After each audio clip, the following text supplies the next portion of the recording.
உங்க பாடியில இருந்து டெய்லியும் இவன் ஒருத்தவன மட்டும் தொரத்திட்டீங்கன்னா, நெறைய ஹெல்த் இஷ்யூஸ்ல இருந்து நீங்க ஈஸியா தப்பிக்கலாம். அந்த கல்பிரிட் யாருன்னா, இதோ இவன் தான்.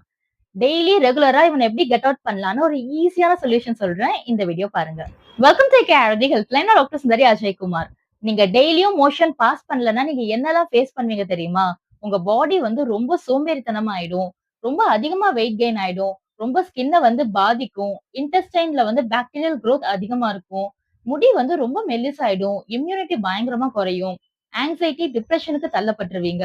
மெயினா தலைவலி ரொம்ப பயங்கரமா இருக்கும். அந்த நாள்ல உங்களால எந்த ஒரு டெசிஷனுமே ரொம்ப தெளிவா உங்களால எடுக்கவே முடியாது. சோ இதுக்கான சொல்யூஷன் எல்லாருக்குமே வந்து கடுக்காய் பவுடர் தெரியும். நாட்டு மருந்து கடையில வந்து ஈஸியா அவைலபிளா இருக்கு. அந்த கடுக்காய் பவுடர டெய்லியும் நைட் நீங்க தூங்க போறதுக்கு முன்னாடி ஒரே ஒரு டீஸ்பூன் வந்து ஹாட் வாட்டர்ல மிக்ஸ் பண்ணி குடிச்சிட்டு தூங்குங்க. மார்னிங் வந்து எல்லாமே கிளியர் ஆயிடும். கடுக்காய் ஒரு டீஸ்பூன்னா ஒரு குட்டி டீஸ்பூன் எடுத்து தட்டி அத வந்து மிக்ஸ் பண்ணி சாப்பிடணும். அதுக்குன்னு கோபுரமா எடுத்து சாப்பிட்டீங்கன்னா, அந்த மாரிலாம் சாப்பிடக்கூடாது. இன்கேஸ் உங்களுக்கு பயங்கரமான கான்ஸ்டிபேஷன்னா 2 டீஸ்பூன் தட்டி வந்து மிக்ஸ் பண்ணி நீங்க சாப்பிட்டு வரலாம். எந்த ஒரு மூலிகையுமே கொஞ்சம் ஹீட் குடுக்கும். சோ த்ரூ அவுட் தி டே வந்து நெறைய தண்ணி குடிங்க, ஜூஸ் குடிங்க, மோர் குடிங்க, பேலன்ஸ்டா இருங்க. சோ நான் மேல சொன்ன மாரி நீங்க ஃபாலோ பண்ணிட்டு வாங்க. Thank you.